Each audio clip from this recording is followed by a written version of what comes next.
Start. सभापति महोदय, मैं रक्षा मंत्रालय की मांगों का समर्थन करने के लिए खड़ा हुआ हूं। वर्तमान घटनाओं से पता चलता है कि संसार का हर देश अपनी सुरक्षा के बारे में चिंतित है और उसके लिए हर प्रयत्न कर रहा है। इस दृष्टि से अन्य देशों की तरह हमारे देश में भी रक्षा मंत्रालय का महत्व है। मुझे इस बात की खुशी है कि जहां अन्य मंत्रालयों की उनके पिछले साल के कामों के बारे में काफ़ी आलोचना हुई, वहां इस मंत्रालय की कम आलोचना हुई है। इससे पता चलता है कि इस मंत्रालय ने पिछले साल अच्छा काम किया है। मोटे तौर पर किसी भी देश की सुरक्षा नीति का लक्ष्य यह होता है कि दूसरे देशों, खासतौर से पड़ोसी देशों के साथ मित्रता के संबंध स्थापित हों और हम एक दूसरे के मामलों में हस्तक्षेप ना करें। लेकिन उसके साथ यह भी जरूरी होता है कि हम अपने देश की सीमाओं और अखंडता की रक्षा करें। इसलिए हमारे देश का यह कर्तव्य हो जाता है कि हम अपने पड़ोसियों के कार्यों पर पूरी नज़र रखें, क्योंकि आज तक हमारे देश पर जो संकट आए वे हमारे पड़ोसियों से आए हैं। 1965 में पाकिस्तान के साथ जो लड़ाई हुई और उसके बाद ताशकंद में जो समझौता हुआ वह सिर्फ कागज़ पर ही रहा। पाकिस्तान ने उस पर कोई अमल नहीं किया। इस दृष्टि से बहुत ज़रूरी है कि हम अपने देश की सुरक्षा की हर तरह से व्यवस्था करें। हमारा उद्देश्य दूसरों पर आक्रमण करना नहीं है, लेकिन यदि हम पर कोई आक्रमण करे तो हमें इतनी शक्ति अवश्य होनी चाहिए कि हम उसका डटकर सामना कर सकें। Paragraph change. आप जानते हैं कि पिछले दिनों पाकिस्तान को अमेरिका और चीन से काफ़ी मदद मिली है। रक्षा मंत्रालय की रिपोर्ट में भी कहा गया है कि पिछले साल अमेरिका ने पाकिस्तान को 1500 करोड़ रुपए की फौजी सहायता दी है।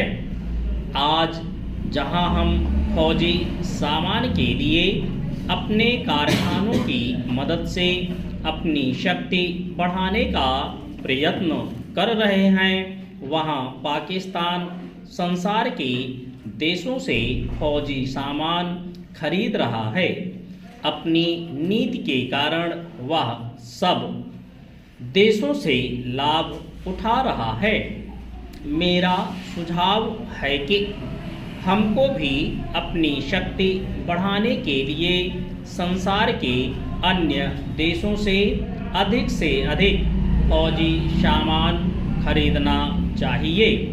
आज तिब्बत की सीमा पर चीन की 1.5 लाख फौज खड़ी है। पैराचेंज। सभापति महोदय, प्रतिदिन छोटी मोटी झड़पें होती रहती हैं। हमारी फौजें बड़े उत्साह से उनके मुकाबले में खड़ी हैं। उनके हौसले बहुत ऊंचे हैं, लेकिन हमारी सरकार का भी यह कर्तव्य है कि उसके हौसले को कभी गिरने ना दें। उन्हें हर तरह की सुविधा प्रदान की जाए जिससे उनका आत्मविश्वास बढ़े।